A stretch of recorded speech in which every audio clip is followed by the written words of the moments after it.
কিছু কিছু গল্পের শেষটা যে এতটা কষ্টের, এই গল্পটা না শুনলে কখনোই বুঝবে না। তো পুরো গল্পটি শুনুন। একটি 19 বছর বয়সী মেয়ে তার প্রেমিকের কাছে গিয়ে বলে, আমার 20তম জন্মদিনে তুমি আমাকে কি উপহার দিবে? ছেলেটি মুচকি হেসে বলল, এখনো তো অনেক সময় আছে, আর সময় হলে তুমি তোমার জন্মদিনের উপহার পেয়ে যাবে। বেশ কিছুদিন যাওয়ার পর একদিন হঠাৎ করে এই মেয়েটি অজ্ঞান হয়ে যায়। বাসার সবাই বেশ অস্থির হয়ে যায়, কিছুই বুঝে উঠতে পারছিল না কেউ কি হয়েছে মেয়েটার। তারপর সবাই মিলে তাকে হাসপাতালে নিয়ে গেল। হাসপাতালের ডাক্তার অনেক পরীক্ষা নিরীক্ষা করার পর তার পরিবারকে জানালো, সাদিয়ার হার্টে একটা ছিদ্র ধরা পড়েছে।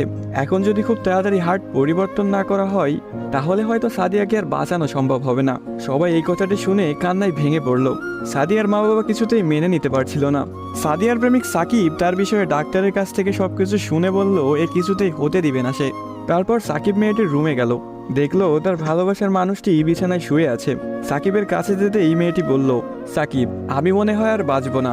সাদিয়ার চোখের পানি মুছে দিয়ে সাকিব বলল, কে বলেছে তুমি বাঁচবে না? তুমি খুব শীঘ্রই ভালো হয়ে যাবে। মেয়েটি বলল, তুমি কি করে জানলে? ডাক্তার তো বলেছে আমার হার্টে একটা ছিদ্র ধরা পড়েছে, আর আমাকে বাঁচানো সম্ভব না। ধুর পাগলি, তোমার কিছুই হবে না, দেখো তুমি ভালো হয়ে যাবে। এভাবেই বেশ কিছুদিন যাওয়ার পর সাদিয়া সম্পূর্ণ সুস্থ হয়ে যায় এবং বাসায় ফিরে যায়। বাড়িতে ফিরে এসে সাকিবকে খুঁজতে থাকে, না পেয়ে সাকিবের বাড়ি চলে যায়। সাকিবের বাড়িতে কেউ নেই। অবশেষে সাকিবের ছোট বোনের দেখা পেল সাদিয়া। কিরে, তোমার ভাই কোথায়? সাকিবের বোন কোনো কথা না বলে হাতের ইশারা করে সাকিবের রুমটা দেখিয়ে বলে উঠল, টেবিলের উপরে আপনার জন্য একটা চিরকুট রাখা আছে। সাদিয়া কথাটি শুনে রুমে গিয়ে চিরকুট হাতে নিয়ে পড়তে শুরু করলো। প্রিয়তমা, আমি জানি যেদিন তুমি এই চিরকুটটি হাতে পাবে সেদিন তুমি সম্পূর্ণ সুস্থ হয়ে যাবে, সবকিছু ঠিক হয়ে যাবে আগের মতো, যেমনটা আমি তোমাকে বলেছিলাম। আমি বলেছিলাম না কিছু হবে না, দেখছো তাই হয়েছে। তুমি আমার কাছে 20তম জন্মদিনের উপহার চেয়েছিলে না? অনেক ভেবেছি, কিন্তু তোমাকে কি উপহার দিব ভেবে পাচ্ছিলাম না।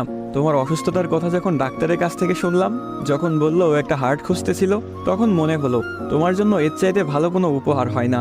আমার হার্টটাই ছিল তোমার জন্য শ্রেষ্ঠ উপহার, যা আমি তোমাকে দিয়ে গেলাম। মন খারাপ করো না, আমি আকাশের ওই উপর থেকে তোমাকে সব সময় দেখব।